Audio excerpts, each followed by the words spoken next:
Question number 13658 and question number 13726 postponed at the request of the members.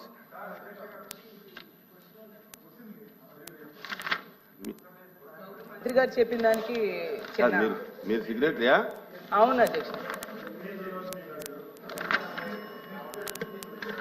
సభకు నమస్కారం అధ్యక్ష. ఇప్పుడు పని ప్రదేశాల్లో మహిళల రక్షణ కోసం అయితే చర్యలు తీసుకోవాల్సిన అవసరం మరింతగా ఉంది అధ్యక్ష. రాజకీయాలకు అతీతంగా మహిళల రక్షణ కోసం మాత్రం ప్రభుత్వం దృష్టి పెట్టాల్సిన అవసరం ఉంది అధ్యక్ష. యాక్చువల్ చెప్పాలంటే ఈవెన్ నిన్న అసెంబ్లీలో కూడా టీడీపీ ఎమ్మెల్యేలే చెప్తున్నారు అధ్యక్ష, స్కూల్స్ బయట ఉన్న కిరాణా షాప్స్లో ఇలాంటి దగ్గర కూడా మత్తు పదార్థాలు దొరకడం వలన వాటికి బానిస అయ్యి ఇలాంటి అఘాయిత్యాలు చేస్తూ ఉన్నారు అనేది వాళ్ళు కూడా చెప్తున్నారు అధ్యక్ష. విరివిగా మన రాష్ట్రంలో జరుగుతూ ఉన్నాయి అధ్యక్ష. అయితే అధ్యక్ష, ఇప్పుడు అలా పని ప్రదేశాల్లో ఉండేప్పుడు దిశ యాప్ లాంటి యాప్ కనుక ఉండుంటే ఖచ్చితంగా వాళ్ళు రక్షించబడే వాళ్ళు అని మేము నమ్ముతున్నాం అధ్యక్ష. ఇప్పుడు కడియం నర్సరీలో ఒక మహిళకి ఏమైందో మన అందరం చూసాం అధ్యక్ష. పని చేస్తున్న ఆవిడికేమో బయటికి తీసుకెళ్లి అత్యాచారం చేసి హత్య కూడా చేయడం జరిగింది అధ్యక్ష. ఇలాంటి సందర్భాల్లో అలాంటి యాప్ కనుక ఉండుంటే ఉపయోగపడేది అధ్యక్ష. ఈ ప్రభుత్వం అలాంటి అంటే దిశ యాప్ ని కొనసాగించట్లేదు అని మేము అనుకుంటున్నాం అధ్యక్ష. ఒకవేళ ఆ యాప్ ని కొనసాగిస్తారా లేదంటే దానికి సమాంతరంగా ఏదైనా యాప్ ని తీసుకొస్తారా? ఎందుకంటే ఆ యాప్ ఉంటే మాత్రం ఖచ్చితంగా మహిళలకి ఎంతో ఉపయోగపడుతుంది అధ్యక్ష. అందుకు మంత్రి గారు దాని మీద సమాధానం చెప్పాల్సిందిగా అడుగుతున్నాను అధ్యక్ష. అధ్యక్ష, గౌరవ సభ్యురాలు అడిగిన క్వశ్చన్కి అధ్యక్ష, ఈరోజు చూసుకుంటే అధ్యక్ష, నేటి సమాజంలో జనాభా ప్రాతిపదికన కూడా చూసుకున్న పురుషుల కన్నా ఎక్కువగా స్త్రీల సంఖ్య కూడా మనకు కనిపిస్తుంది అధ్యక్ష. ఇటువంటి స్త్రీల సంఖ్య ఎక్కువగా ఉన్న విద్యార్థికులు అయినప్పటికీ కూడా ఎక్కడికైనా బయటకు వెళ్ళి వాళ్ళు ఉద్యోగాలు చేసుకోవాలన్నా, వాళ్ళ పనిలో ముందుకెళ్లాలన్నా, వ్యాపారాలు చేసుకోవాలన్నా కూడా అధ్యక్ష ఎక్కడో ఒక చిన్న ఆటంకం అయితే కనిపిస్తుంది అధ్యక్ష. ఏదో ఒక రకంగా ఎక్కడైనా చిన్న లైంగిక వేధింపులు జరగడం కానీ, వాళ్ళ మీద టార్గెటెడ్గా వాళ్ళని ఇబ్బంది పెట్టడం కానీ, వాళ్ళని హ్యూమిలేట్ చేయడం కానీ, వాళ్ళు ఎదుగుదలని కూడా కొన్ని సందర్భాల్లో సమాజంలో కొంతమంది చూడలేని పరిస్థితులు వాళ్ళని ఇబ్బందులు పెట్టే పరిస్థితులు ఉన్నాయి అధ్యక్ష. దీని నేపథ్యంలో ఇందాకే సభ్యురాలు ఒక మాట చెప్పి రాజకీయాలకు అతీతంగా చూసుకోవాల్సిన బాధ్యత కూడా అందరి మీద ఉంది అధ్యక్ష. కంపల్సరీగా రాజకీయాలకు అతీతంగా చూసుకోవాలని ఒకే ఒక ఉద్దేశంతో ఈరోజు రాష్ట్ర గవర్నమెంట్ కానీ కేంద్ర గవర్నమెంట్ కానీ ఈరోజు దీని మీద ప్రత్యేకమైన దృష్టి కూడా ఏర్పాటు చేయడం జరిగింది అధ్యక్ష. దాంట్లోనే చాలా క్లియర్గా చెప్పాము అధ్యక్ష, మహిళల భద్రత విషయంలో. అంటే ఇప్పుడు మహిళలు ఎక్కడికైతే ఈరోజు మహిళ బయటకు వచ్చి చదువుకొని బయటకు వచ్చి ఉద్యోగం చేయటం వరకు ఒక ఎత్తు అయితే, ఆ ఉద్యోగాన్ని సమర్థవంతంగా నిర్వహించడం, క్షేమంగా మార్నింగ్ బయటకు వెళ్ళి మళ్ళీ ఈవినింగ్ ఇంటికి రావడం వరకు కూడా క్షేమంగా రావడం అనేది ఒక ఎత్తు అయిపోయింది అధ్యక్ష. అంటే వాళ్ళు పనిచేసే ప్రదేశాల్లోనే ఉన్న సిచ్యువేషన్స్ అవునాయండి, వాళ్ళు ఉన్న ప్రదేశాల్లో భద్రత విషయంలో అవునాయండి, వాళ్ళకి ఎక్కడా కూడా ఇబ్బందికరంగా సురక్షితమైన ప్రదేశాల్లో వాళ్ళు ఉద్యోగం కల్పించే బాధ్యత కూడా గవర్నమెంట్ తీసుకోవాలి. ఈరోజు గవర్నమెంట్ కూడా తీసుకుంటుంది అధ్యక్ష. 2013 ఇందాకే చెప్పాను అధ్యక్ష, పోస్ట్ చట్టం ప్రకారం అధ్యక్ష అంతర్గత కమిటీలు అదేవిధంగా లోకల్ కమిటీలు కూడా ఏర్పాటు చేసుకోవడం జరుగుతుంది అధ్యక్ష. దీని మీద అవగాహన కూడా పెంచాలి అధ్యక్ష. ఎందుకంటే పర్టికులర్ గా చెప్తున్నా, చాలా మందికి ఈ విషయంలో తెలియదు అధ్యక్ష. ముఖ్యంగా ఆడపిల్లలు బయటకు వచ్చి ఉద్యోగాలు చేస్తుంటేనే రకరకాలుగా మాటలు పడే పరిస్థితుల్లో తీరా ఉద్యోగానికి వెళ్ళిన తర్వాత కూడా అక్కడ వాళ్ళు పడే వేధింపుల గురించి బయటికి చెప్పుకోలేక, దీన్ని అన్నింటినీ కూడా పోలీస్ డిపార్ట్మెంట్ వాళ్ళకి వెళ్ళి చెప్పుకోలేక, పోలీస్ స్టేషన్కి వెళ్తే ఏదో కొంచెం ఇబ్బంది పడే పరిస్థితులు, ఇలాంటి సిచ్యువేషన్స్ లో వాళ్ళు ఎవరు కూడా బయటపడే పరిస్థితులు కనిపించట్లే. కాబట్టి దీని మీద కంపల్సరీగా ప్రతి కంపెనీలో కానీ ఎక్కడైనా కూడా 10 మంది ఉమెన్ ఎంప్లాయీస్ కనుక ఉంటే డెఫినెట్ గా అక్కడ ఒక అంతర్గత కమిటీ, ఒక లోకల్ కమిటీని కూడా ఏర్పాటు చేసుకోవాల్సిన అవసరం ఉంటుంది అధ్యక్ష. దానికి కూడా సభ్యుల కింద అందులోని బాగా చదువుకున్న ఒక ఎంప్లాయీని చైర్మన్ కింద ఏర్పాటు చేసుకోవడం, అదేవిధంగా ఎన్జిఓస్ ని ఇందులో ఇన్వాల్వ్ చేయడం, ఒక లీగల్ టీమ్ ని కూడా అంటే లీగల్ గా కొంచెం అవగాహన ఉన్న వాళ్ళు అందులో కమిటీల కింద ఏర్పాటు చేసుకోవడం ఒక కమిటీ అధ్యక్ష, అంతర్గత కమిటీ. అదేవిధంగా లోకల్ కమిటీలో కూడా అధ్యక్ష ఎవరైతే కంపెనీల్లో పనిచేస్తున్నారో ఆ కంపెనీ ఓనర్ ఒకరిని నామినేట్ చేయొచ్చు అధ్యక్ష. ఈ రకంగా అక్కడ కమిటీలు ఏర్పాటు చేసుకోవడం. ఇంకొకటి ఏంటంటే, ఎవరైనా మా మీద లైంగిక వేధింపులు జరిగినాయి, మమ్మల్ని ఇబ్బంది పెడుతున్నారు అన్న విషయాన్ని ఎవరైనా వచ్చి కంప్లైంట్ చేస్తే కంప్లైంట్ వాళ్ళు ఇచ్చిన తర్వాత కౌన్సిలింగ్ నిర్వహిస్తారు అధ్యక్ష. కౌన్సిలింగ్ నిర్వహించి కౌన్సిలింగ్ లో కూడా వాళ్ళు కంపల్సరీగా అవతల వాళ్ళు తప్పు చేశారని నిర్ధారణగా కమిటీ వచ్చిన వెంటనే ప్రైమ్ ఆఫ్ అఫెన్స్ కింద కంపల్సరీగా నియర్ బై ఉన్న పోలీస్ స్టేషన్ కి వాళ్ళు కంప్లైంట్ ఇచ్చి తద్వారా వాళ్ళని ఫర్దర్ గా వాళ్ళ నేరం నిరూపితం అయిన తర్వాత ఉద్యోగం నుంచి తొలగించడం కానీ, అమ్మాయికి న్యాయం చేయడం కానీ ఈ రకంగా ప్రొసీజర్ ఉంటుంది అధ్యక్ష. దీని మీద ప్రత్యేకంగా నోడల్ అధికారి కింద కలెక్టర్లను కూడా ఏర్పాటు చేయడం జరిగింది అధ్యక్ష.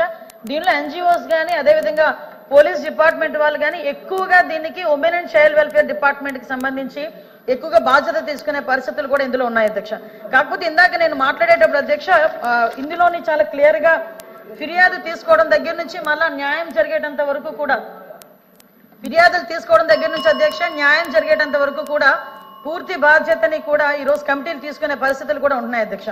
అయితే ఇందాక మేడం చెప్పారు అంటే ప్రతిదానికి రాజకీయాలు మాట్లాడాలి అని అనుకుంటారు వేరే ప్లాట్ఫామ్, కానీ ఇక్కడ మహిళల భద్రత గురించి అదే వర్క్ చేసే ప్లేసుల్లో మహిళల భద్రత గురించి మాట్లాడారు అధ్యక్ష. లైంగిక వేధింపుల గురించి మాట్లాడారు. ఫస్ట్ ఆఫ్ ఆల్ క్షమించాలి, ఇది ఉమెన్ అండ్ చైల్డ్ వెల్ఫేర్ కి సంబంధించిన క్వశ్చన్ అధ్యక్ష. ఇందాక మా మంత్రి గారు మేము కూడా మాట్లాడుకున్నాం, కాకపోతే నా పేరు మీద క్వశ్చన్ వచ్చింది కాబట్టి ఆన్సర్ చేస్తున్నా. కానీ ఒకటేంటంటే క్వశ్చన్ వేసేటప్పుడు ఏ మంత్రిత్వ శాఖకి వేస్తున్నారో కూడా ఒకసారి చూసుకోవాలి. రెండోది కూడా క్వశ్చన్ కి సంబంధించిన క్వశ్చన్స్ మళ్ళీ అడిగితే బాగుండేది. నిన్న అసెంబ్లీలో జరిగింది మహిళల మీద వేధింపులు, డ్రగ్స్ గాంజా విషయం గురించి మాట్లాడారు అధ్యక్ష. నన్ను క్వశ్చన్ డ్రగ్స్ గాంజాయి గురించి మాట్లాడినప్పుడు గౌరవ సభ్యులు చెప్పిన దానికి నేను అసెంబ్లీలో సమాధానం చెప్పాను అధ్యక్ష. దానికి సంబంధించి క్వశ్చన్ అడిగితే డెఫినెట్ గా ఇక్కడ కూడా సమాధానం చెప్పే స్థాయి మాకు ఉంది అధ్యక్ష. అందులో ఎక్కడ కూడా వెనుకడిగే ప్రసక్తి లేదు. నెక్స్ట్ అడిగారు కాబట్టి కూడా చెప్తున్నాను అధ్యక్ష, దిశ యాప్ గురించి. అసలు అమ్మా మీరేమనుకోవద్దు, మనం అందరం కూడా మహిళలమే. ఒక్కసారి గుండెల మీద చేసుకొని మాట్లాడుకుందాం. దిశ చట్టం అనేది చట్టబద్ధత అయిందా? ఒక్కసారి మీరు ఆలోచించుకోండి. నేనేమి రాజకీయాలు మాట్లాడలే, మీరు రాజకీయాల్లో ఉన్నారు, నేను రాజకీయాల్లో ఉన్నాను. మీరు ఒక మహిళ, నేను ఒక మహిళే. మీరు మహిళల గురించి పోరాడుతున్నారు, నేను మహిళల గురించి పోరాడుతున్నాను. మన గుండెల మీద చేసుకొని మాట్లాడుకుందాం. దిశ చట్టం అనేది చట్టబద్ధత కల్పించారా? దిశ పోలీస్ స్టేషన్ ఏర్పాటు చేశారు, దిశ యాప్ ఏర్పాటు చేశారు, కాదని చెప్పట్లే.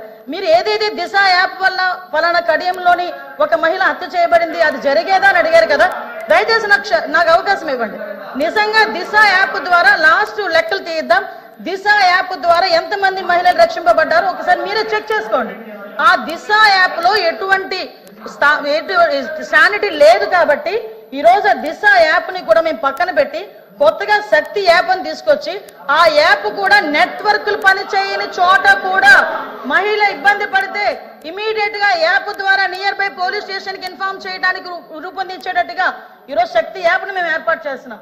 అది ఉమెన్స్ డే రోజు గౌరవ ముఖ్యమంత్రి గారు కూడా శక్తి యాప్ ను కూడా ప్రారంభోత్సవం చేయబోతున్నారని చెప్పడానికి నేను గర్వపడుతున్నాను. నేను నిజంగా పని చేయని వాటి చోట పక్కన పెట్టండి, పని చేసే వాటిని మీరు ఎంకరేజ్ చేయాల్సిన అవసరం ఉంది. లేని దిశ చట్టాన్ని తీసుకొచ్చి 5 సంవత్సరాలు దిశ చట్టం దిశ చట్టం దిశ చట్టం దిశ పోలీస్ స్టేషన్ దిశ డిఎస్పీ దిశ ద్వారా మేము కంప్లైంట్ ఫ్లోట్ చేసాం. రమ్మనండి ఒక్కసారి దిశ పోలీస్ స్టేషన్ లోనే దిశ కంప్లైంట్లు ఇచ్చిన వాళ్ళు ఏ చట్టం మీద కంప్లైంట్ ఇచ్చారో అటువంటి పరిస్థితుల్లోనే ఈ రోజు దిశ యాప్ గురించి మీరు మాట్లాడుతున్నారు. ఈ రోజు మహిళల భద్రత విషయంలో కట్టుదిట్టమైన చర్యలు మేము తీసుకుంటున్నాం. మహిళల భద్రత విషయంలో మేము కమిట్మెంట్ అయి ఉన్నాం.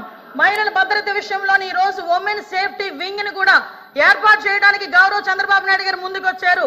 ఏ రాష్ట్రంలోని కూడా ఈ రోజు వరకు కూడా మహిళలకి సంబంధించి ఈ రోజు గంజాయి నిర్మూలించడానికి గంజాయికి సపరేట్ గా ఒక ఈగల్ అని చెప్పి ఒక టాస్క్ ఫోర్స్ సిద్ధం చేశాం.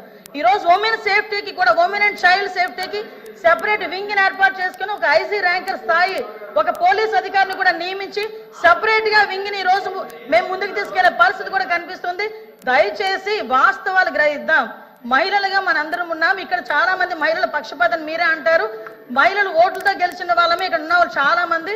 మీరు మహిళల భద్రత విషయంలో అబద్ధాలు సత్య దూరాలు మాట్లాడకూడదని ప్రత్యేకంగా మిమ్మల్ని కోరుకుంటూ మహిళల భద్రత విషయంలో మరొకసారి చెప్తున్నాం అధ్యక్ష, మేము చిత్తశుద్ధితో ఉన్నాం. ముందే చెప్పాను, రాజకీయాలకు అతీతంగా ఆగండి అమ్మా. రాజకీయాలకు అతీతంగా మహిళల రక్షణ కోసం మనం మాట్లాడుకుందామని చెప్పాను అధ్యక్ష. గౌరవ మంత్రి గారు సమాధానం చెప్పారు, ఓకే ఏమేం చేశారో చెప్పారు. కానీ దిశ యాప్ లాంటి యాప్ అనేసి మాట్లాడడం జరిగింది. దిశ చట్టం అనేది మనందరం అధ్యక్ష ఒక్క నిమిషం, అప్పుడు జగన్మోహన్ రెడ్డి గారు అసెంబ్లీలో తీర్మానం చేసి కేంద్రం దగ్గర పెండింగ్ లో ఉంది అధ్యక్ష. ఇక్కడ తీర్మానం చేసి పంపించారు, కఠినమైన చట్టాలని తీసుకొచ్చారు అధ్యక్ష. దిశ యాప్ వాళ్ళు కూడా వాళ్ళ రికార్డ్స్ లో ఉంటాయి కదండి అధ్యక్ష, తీయమనండి అధ్యక్ష. ఎంత మంది మహిళలు ఫోన్ చేశారు. దిశ యాప్ అనేది ఫోన్ లో ఉంటే మహిళా ప్రజాప్రతినిధులుగా మేము కూడా చాలా ధైర్యంగా ఫీల్ అయ్యే వాళ్ళం అధ్యక్ష. తెలియదేమో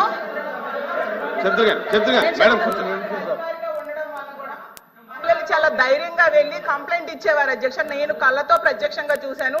ముందే చెప్పాను, రాజకీయాలకు అతీతంగా మనం మాట్లాడుకుందామమ్మా. ఇప్పుడు ఈ ప్రభుత్వం వచ్చి 9 నెలలైంది, దిశ యాప్ లేదు కాబట్టి దానికి సమాంతరంగా ఇంకొక యాప్ కావాలి ఈ రాష్ట్రంలో ఉన్న మహిళలకి అని నేను అడిగాను అధ్యక్ష, చెప్పారు. కానీ దిశ అధ్యక్ష. మేడం కూర్చొని చెప్తారు కానీ రాష్ట్రం నుంచి అనుమతి పొంది కేంద్రం దగ్గర పెండింగ్ ఉంది అధ్యక్ష. వాళ్ళు కూడా కేంద్రంతో ఎలియన్స్ లో ఉన్నారు కాబట్టి ఆ చట్టం. ఓకే, కూర్చోండి 1 మినిట్ ఏసరత్నం గారు కూర్చోమ్మా ఏసరత్నం గారు. Thank you very much. మీరు సూటిగా ప్రశ్న. కానీ ఇక్కడ సోదరి మనులకు ఏ విధమైన న్యాయం జరుగుతుందనే దాంట్లో మనం అందరం ఇక్కడ గుండె మీద చేసుకున్నట్టయితే చాలా వరకు విడిపోయే కుటుంబాలు చాలా వరకు జత చేయడం జరిగింది. 21 రోజులు మంత్రి గారు కూర్చోమ్మా మంత్రి గారు చెప్పండి. అధ్యక్ష, వాళ్ళు అడిగారు క్వశ్చన్స్ సమాధానం చెప్పాల్సిన బాధ్యత నాకుంది. మంత్రి గారు మీరు ఏం చెప్పదలుచుకుంటే చెప్పండి. అధ్యక్ష, గౌరవ సభ్యురాలు దిశ యాప్ గురించి ఎంతమంది నేను అదే చెప్తాను సార్. దిశ యాప్ గురించి ఎంతమంది డౌన్లోడ్ చేసుకున్నారు, ఎంతమంది ఫోన్లు చేశారు అన్నారు అధ్యక్ష. ఇక్కడ కాంట్రవర్సీ కాదు కానీ దిశ యాప్ ని టార్గెట్లు పెట్టి మగాళ్ళ చేత కూడా దిశ యాప్ ని డౌన్లోడ్ చేయించుకునే దౌర్భాగ్యమైన పరిస్థితి లాస్ట్ గవర్నమెంట్ లో కనిపించింది అధ్యక్ష. కాదని చెప్తారేమో అడగమనండి, గుండెమే చేసుకుని అదొకటి అధ్యక్ష. నిజంగా దిశ చట్టం అనేది ఇప్పుడు పోలీస్ ఆఫీసర్ మన గౌరవ సభ్యులు పోలీస్ ఆఫీసరు, ఆ పోలీస్ ఆఫీసర్ వినండి, నేను చెప్తున్నాను కదా, వినండి ఎందుకు గొడవ పెడతారు? నిజమా కాదా? దిశ యాప్ ని మగాళ్ళ చేత కూడా డౌన్లోడ్ చేసుకున్నారని కదా చెప్పారండి. 15 minutes.